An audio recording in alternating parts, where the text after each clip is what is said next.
अस्सलाम वालेकुम दोस्तों, अगर आप यूट्यूब खोलें, फेसबुक खोलें या फिर कोई भी सोशल मीडिया एप्लीकेशन ओपन करते हैं तो आपको कहीं ना कहीं ऑनलाइन कर्ज देने वाली एप्लीकेशन की ऐड ज़रूर देखने को मिलेगी। और ये एप्लीकेशन आपको 5,000 से लेकर 50,000 तक का कर्ज फराहम करती हैं, जिनमें पीके लोन, बर वक्त ऐप और ईजी लोन समेत दर्जनों एप्लीकेशन शामिल हैं। और ये एप्लीकेशन पाकिस्तान में जून 2023 तक 1.5 करोड़ से ज़्यादा डाउनलोडिंग हो चुकी है। अगर हम इसका मुआवजा पाकिस्तान के दूसरे 8 बड़े बैंकों के साथ करें तो इनकी ऑनलाइन एप्लीकेशन को अभी तक 44 लाख लोगों ने डाउनलोड किया है। क्या आप भी कर्जा लेना चाहते हैं? ठहरिए, पहले इस वीडियो को देखते हैं कि ऑनलाइन कर्ज देने वाली एप्लीकेशन किस तरह काम कर रही हैं और वो किस तरह लोगों को लूटती हैं। आइए इस वीडियो में समझते हैं।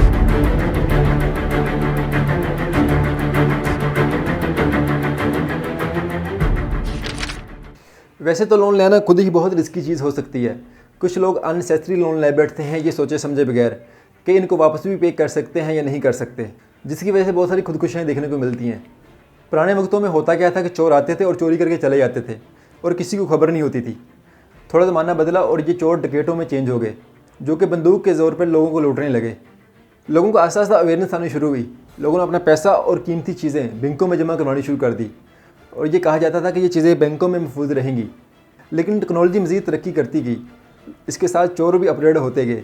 तो चोरों ने भी ऐसे तरीके इख्तियार करना शुरू कर दिए कि आपका पैसा बैंक में महफूज नहीं रहता कि अगर आप ज़रा सी बेहतियाती करते हैं तो उनकी तरफ से ऐसा तरीका इख्तियार किया जाता है कि आप सोच भी नहीं सकते कि आप पैसे खुद ही उनके अकाउंट में सेंड कर देते हो। बस तरीके आने चाहिए रोने धोने के या फिर ब्लैकमेल करने के। ऑनलाइन एप्लीकेशन भी लोगों को लूटने का एक ऐसा ही तरीका है। चले हम कहानी की तरफ वापस आते हैं। ये ऑनलाइन एप्लीकेशन किस तरह लोगों को बेवकूफ़ बना रही होती हैं। सबसे पहले दिलचस्प इश्तिहारात लोगों के सामने दिए जाते हैं और कहा जाता है कि आपको बगैर किसी दस्तावेजी कार्रवाई के 2 से 3% सूद पर आसान अक़सार पर कर्ज़ा फराहम किया जाएगा। जैसे ही कोई बंदा इन एप्लीकेशन को डाउनलोड करता है तो ये एप्लीकेशन आपके कॉन्टैक्ट लिस्ट और फ़ोन की गैलरी का एक्सेस मांगती हैं। लोग इस चीज़ से फेमिलियर नहीं होते, फिर अनजाने ना अनजाने में एक्सेस अलाउ कर देते हैं। जैसे ही इस एप्लीकेशन को एक्सेस अलाउ किया जाता है तो ये आपके फ़ोन से आपकी तस्वीरें, वीडियोस और कंटेंट नंबर्स तक रसाई हासिल कर लेती है। तो लोग कर्ज़ के लिए अप्लाई करते हैं तो 1 या 2 दिन में आसानी से कर्ज़ मिल जाता है और जिसमें आसान साथ रखी जाती हैं, क्योंकि कोई दस्तावेजी कार्रवाई नहीं होती, कोई एग्रीमेंट नहीं होता, जिसकी वजह से 1 हफ़्ते बाद इनकी कालें आना शुरू हो जाती हैं और ये रकम 1 हफ़्ते में 2 गुना और महीने में 4 गुना हो जाती है। और वक्त पर रकम वापस ना होने की सूरत में ये आपके कॉन्टैक्ट नंबरों में से नंबर लेते हैं तो ये आपके रिश्तेदारों और दोस्तों को फ़ोन करते हैं और आपको शर्मिंदा किया जाता है और ब्लैकमेल किया जाता है कि आपकी तस्वीरें और वीडियोज़ हम वायरल कर देंगे। स्पेशली फ़ीमेल की सूरत में उनकी फ़ोटो को एडिट करके वायरल किया जाता है।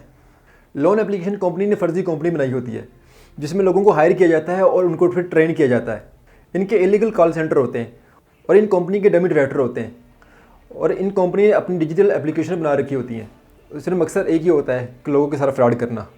और ये सिस्टम इतने अच्छे से काम कर रहा होता है कि इनमें रखे हुए मुलाजमीन को रोज़ाना की बुनियाद पर टास्क दिया जाता है।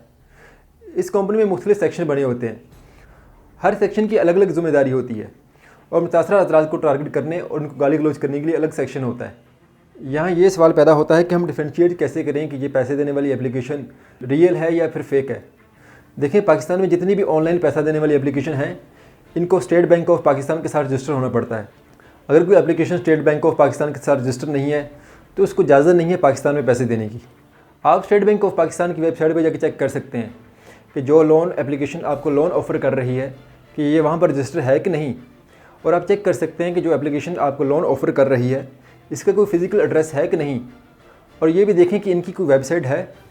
कोई भी कंपनी होगी उनकी कोई ना कोई वेबसाइट लाजमी होगी। ये जो ऊपर पैडलॉक का निशान नज़र आ रहा होता है ये बता रहा होता है कि ये वेबसाइट सिक्योर है कि नहीं। और जो वेबसाइट HTTPS से शुरू होती हैं वो सिक्योर होती हैं और जो HTTP से शुरू होती हैं इनके ऊपर ज़्यादा भरोसा नहीं किया जाता। आमतौर पर ऑनलाइन कर्ज देने वाली एप्लीकेशन में कोई एग्रीमेंट नहीं होता, लेकिन जेन्युइन जो कर्ज देने वाली कंपनी होगी वो आपके साथ एग्रीमेंट करेगी और इस एग्रीमेंट में लिखा होता है कि इंटरेस्ट रेट क्या होगा, कर्ज़े की मुद्दत क्या होगी और पेनल्टी कितनी पड़ेगी कि अगर आप कर्ज़ा टाइम पे वापस नहीं लौटाते। अगर कोई ऐसा एग्रीमेंट नहीं है तो इसका मतलब ये फ्रॉड कंपनी है, जिसको आप स्टेट बैंक ऑफ पाकिस्तान की वेबसाइट पर रिपोर्ट करें या फिर प्ले स्टोर पर जाके उस एप्लीकेशन को रिपोर्ट करें। पाकिस्तान की तरह भारत, इंडोनेशिया और कीनिया जैसे मुमालिकों में भी लोगों को धोखा देने, कर्जा देकर इनको और इनकी फैमिली को हरासा करने की तरतीब आम रही है, जिसकी वजह से काफ़ी खुदकुशियाँ भी सामने आई। पिछले साल से भारतीय हुकूमत ने कर्जा देने वाली एप्लीकेशन के खिलाफ क्रैकडाउन करने का काम शुरू कर दिया था। गुजरात की पुलिस ने लोन मेला जैसी तकरीबात का आगाज़ किया, جس میں ضرورت مند افراد کو جینوئن لون دینے والے نمائندے سے ملایا گیا تاکہ وہ آن لائن قرض کے فراڈ سے بچ سکیں۔ اور گوگل نے بھارت میں پلے اسٹور کی پالیسیوں کی خلاف ورزی کی وجہ سے 3500 ایپلیکیشن کو پلے اسٹور سے ہٹا دیا۔ اگر دیکھا جائے تو انڈونیشیا، جو کہ ساؤتھ ایسٹ ایشیا کی سب سے بڑی ڈیجیٹل مارکیٹ ہے، اور وہاں بھی قرض دینے والی آن لائن ایپلیکیشن کے خلاف کریک ڈاؤن دیکھنے کو ملے۔